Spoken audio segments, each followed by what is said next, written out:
पुरंदर तालुक्यातील सर्वात मोठी ग्रामपंचायत म्हणून नीरा ग्रामपंचायतीकडे पाहिलं जातं। या ग्रामपंचायतीच्या कार्यक्षेत्रामध्ये जवळपास 25,000पेक्षा जास्त लोक राहतात। मात्र या ग्रामपंचायतीची मुदत संपल्यानंतर आता सध्या प्रशासकाची राजवट या ग्रामपंचायतीवर सुरू आहे। मात्र लोकांना आता अनेक समस्यांचा सामना करावा लागतोय। याच ग्रामपंचायतीच्या हद्दीमध्ये वार्ड नंबर 3 मध्ये एक चेंबर फुटलेला आहे। मागील 2 महिन्यापासून हा चेंबर फुटला आहे। मात्र प्रशासनाच्या वतीनं याबाबत कोणत्याही उपाययोजना करण्यात आलेल्या नाहीत।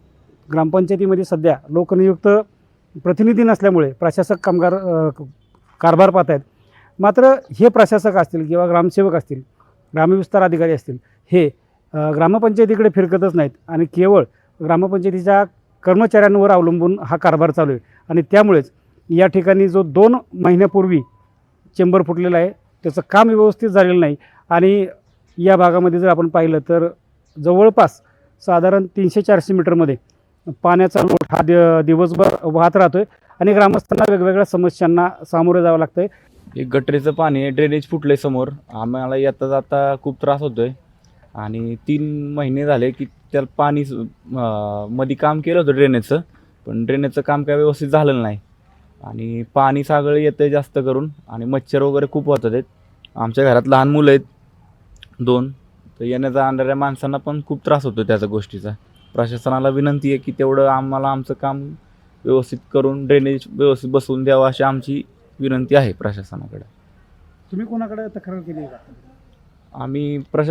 आम्ही पंचायतीमध्ये जाऊन कामगारांना सांगितलं होतं असं करा, व्यवस्थित करून द्या म्हणून, पण त्यांनी काय येऊन 2 वेळा येऊन बघून गेले ते करायला, पण त्यांच्याकडून काय झालेलं नाही काम। ते आता दुरुस्त करतात पण ते परत तसंच होत आहे ना, आणि सगळं घाण वास येतोय, ते आजारी पडायला लागलेत घरात आमच्या।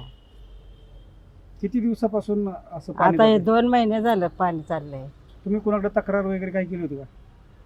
ग्रामपंचायतीमध्येच केली होती की, मग काय झालं नाही का दुरुस्त? नाही केलं त्यांनी अजून। मग काय होय.